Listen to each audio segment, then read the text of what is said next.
ওকে, তো আজকে ক্লাসে আমরা দেখছিলাম যেটা আমার সিস্টেমটা একটু ক্র্যাশ হয়ে গেছিলো, তাই আমাকে আবার নতুন করে রেকর্ডিংটা করতে হচ্ছে। বাই দেবে আমি তাও করে দিচ্ছি তোমাকে, রিভিশনও হয়ে যাবে, তোমারও দেখা হয়ে যাবে। তো ফার্স্ট কোয়েশ্চেন কী বলছে, a certain distance is covered by a certain speed car by a certain speed. If the half of the distance is covered in double of the time, the ratio of the two speed is. So মানে কি বলতে চাইছে যে a certain distance is covered by a car in certain speed.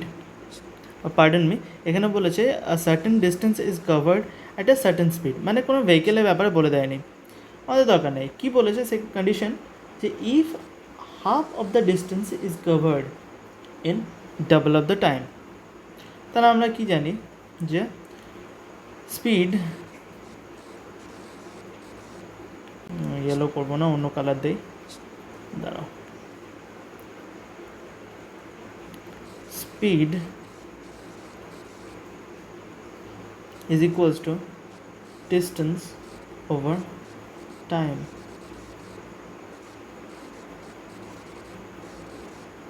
Right?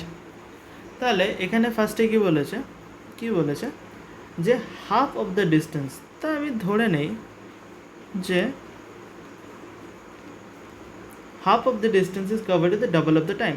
তো প্রথমে speed ছিল s1, distance ছিল d, and কী ছিল টাইম t।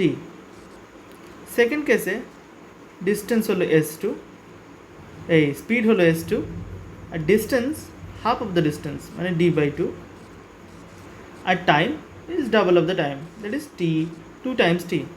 তাহলে এখানে কী বলেছে, তো s1 is to s2 should be d/t times t/2 times 2t। যদি আমরা ক্যালকুলেট করি তো আমরা কী পাবো না, তো d times t dot d times 4t, right? তার মানে যদি আমরা ক্যালকুলেট করি তাহলে আমরা পাবো 1:1/4, ইট ইজ 4:1। তার অ্যান্সার হবে 4:1, ফার্স্ট ওয়ান। একবার চেক করে দেখে নিই।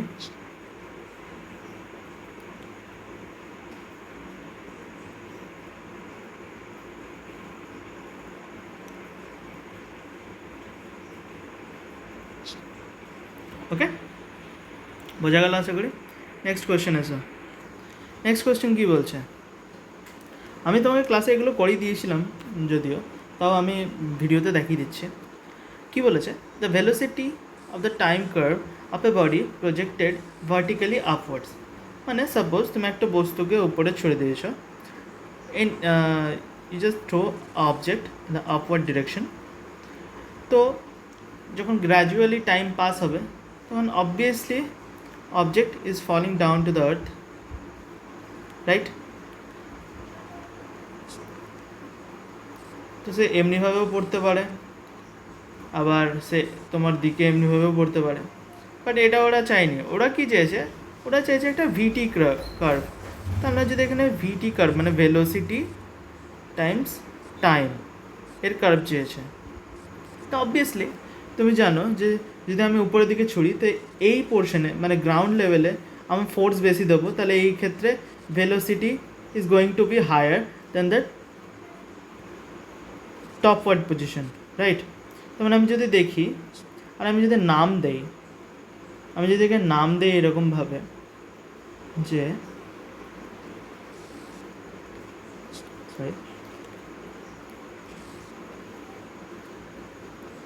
যে আমি এটাকে বস্তুটাকে ছুড়ে দিলাম, অবজেক্টটাকে ছুড়ে দিলাম উপরে, তাহলে এই পোর্শনে যে ভেলোসিটি হবে সেটা আমি যদি v1 নাম দেই, আর এই পোর্শনে টপে গিয়ে যে ভেলোসিটি হবে সেটা যদি আমি v2 নাম দিই, তাহলে v1 is always greater than v2 হবে, কারণ যত উপরে যাবে তত তো স্পিড কমবে ওর, কারণ গ্র্যাভিটি টানবে না ওকে নিচের দিকে।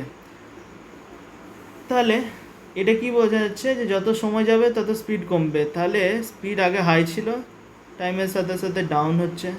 তাহলে এই টাইপের কার্ভটা যেটা পেলাম এটা কি, this is a straight line.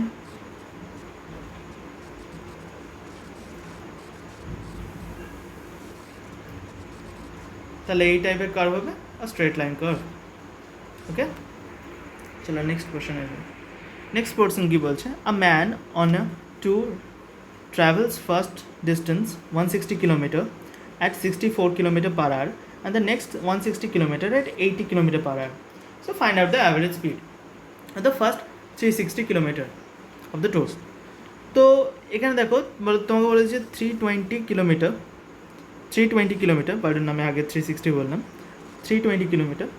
তো এই 320 কিলোমিটার দেখো টেকনিক্যালি 160 প্লাস 160 ইজ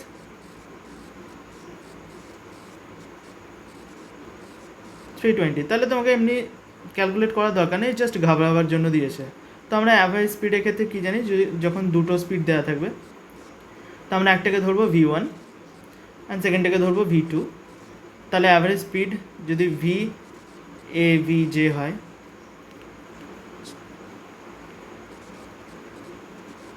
আমরা কি জানি না, তো 2 times V1 তো V2 divided by V1 plus V2. Then what we have to do, just calculate the answer.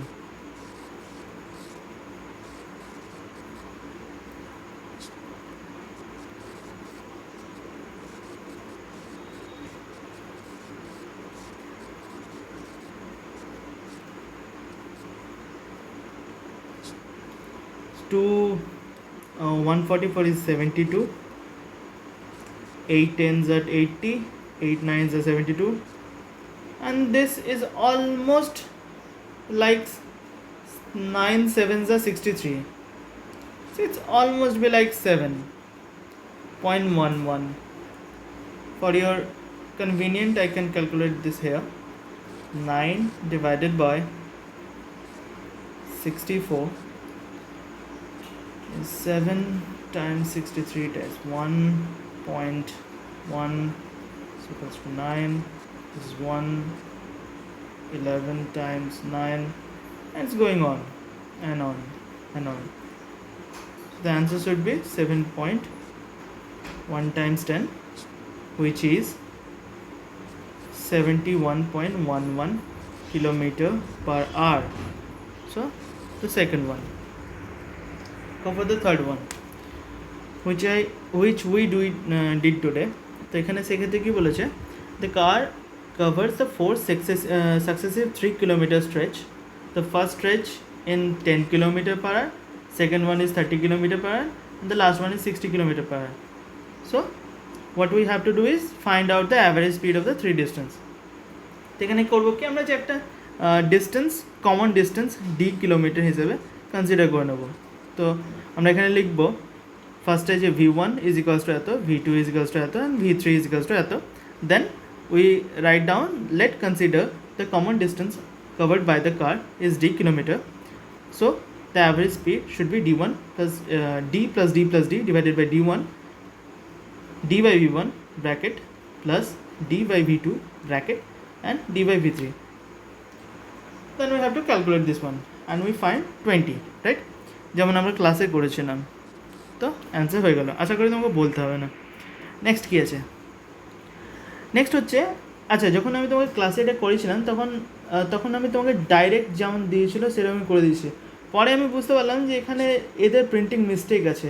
এরা 23rd বলতে চায়নি, এরা বলেছে distance in part 2 is third of the time, মানে 23rd নয়, এটা just distance in 1/3 of the time. তো ওখানে কোশ্চেনটা তুমি পড়ে দেখো, Raghu has covered the distance in 6 kilometre. তো প্রথমে ডিস্টেন্স ছিল d, which is 6 kilometre, and time ছিল হাউ মাচ, টাইম ছিল 45 মিনিটস।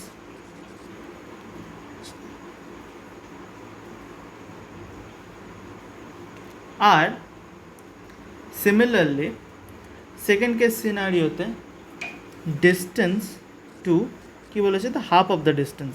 তাহলে যদি ডিস্টেন্স হাফ হয়ে যায় তাহলে কি হবে, তো 6/2 is 3 কিলোমিটার,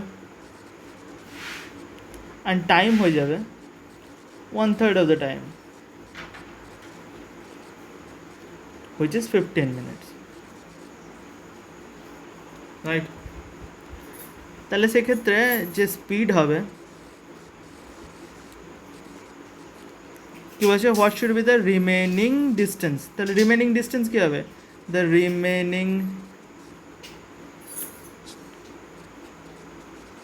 ডিস্টেন্স হবে D minus D two, that is 6 minus 3 is 3 kilometre. জায়গাটা কম পড়ছে তাই আমি এখানে লিখছি। অ্যান্ড দ্য অ্যাভারেজ স্পিড, আর এক্ষেত্রে normal speed should be how much, the total distance divided by total time, kilometre per minute. But এখানে অ্যান্সারগুলো কিলোমিটার পাওয়ার আওয়ারে আছে, তাহলে আমরা করবো কি, এখানে 1 টাইমস 160 দিয়ে মাল্টিপ্লাই করে দেবো, because we know 60 minutes is equals to 1 hour, which implies 1 minute is equals to 1/60 hour। এখানে ক্যালকুলেট করবো, তো ক্যালকুলেশন করলে হবে কত হবে, 3 times 16/50, it is 4 and 12, so 12 kilometers per hour, the answer is 1। ওকে, আর এটা আপাতত তোমার হোমওয়ার্ক হয়ে থাকলো, এটা নেক্সট ডে আমরা করবো ট্রেনওয়ালা কোয়েশ্চেনটা। ওকে।